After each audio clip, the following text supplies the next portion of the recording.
Class, now we discuss about the cell organelles. The first organelle of cell is nucleus. Nucleus के बारे में discuss करेंगे। जो आपको पता है आपके पास दो सेल्स होते हैं, एक यूकैरियोटिक्स होते हैं, एक प्रोकैरियोटिक्स होते हैं। जो प्रोकैरियोटिक सेल होते हैं उसमें हमारा जो न्यूक्लियस है वो प्रोमिनेंट नहीं होता, ठीक है। यूकैरियोटिक्स में जो न्यूक्लियस होता है प्रोमिनेंट होता है, डबल बाउंडेड मेम्ब्रेन होता है। इसके अंदर हमारे पास जो अदर पार्ट्स पाए जाते हैं उनके बारे में अगर हम डिस्कस करें तो वो हमारे पास होगा न्यूक्लियस, न्यूक्लियर पोर्स, क्रोमैटिन और क्रोमोसोम, न्यूक्लियर इन्वेलप, न्यूक्लियोप्लाज्म, ये सारे पार्ट्स होंगे न्यूक्लियस के अंदर, ठीक है।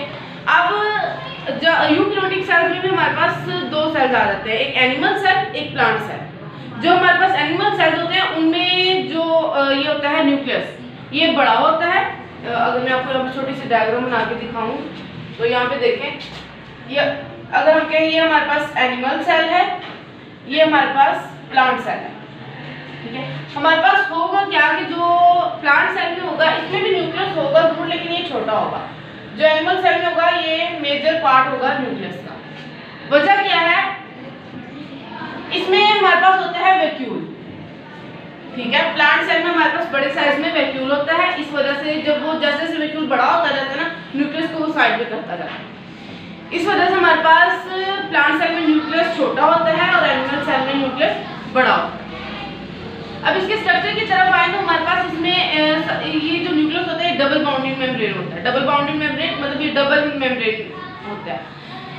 वो जो डबल मेम्ब्रेन होती है उसको हम कहते हैं न्यूक्लियर इन्वेलप। क्या कहते हैं? Nuclear envelope. अब जो न्यूक्लियर इन्वेलप होती है वो as a semi permeable membrane काम कर रही होती है। सेमी परमिएबल मेम्ब्रेन का क्या मतलब है?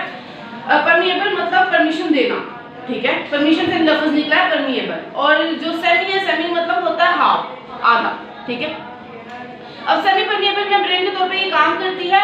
होता क्या है कि कुछ पार्टिकल्स को ये अपने अंदर से गुजरने देती है और कुछ को नहीं गुजरने देती, ठीक है। इस वजह से इसको कहा जाता है सेमी परमिएबल मेम्ब्रेन।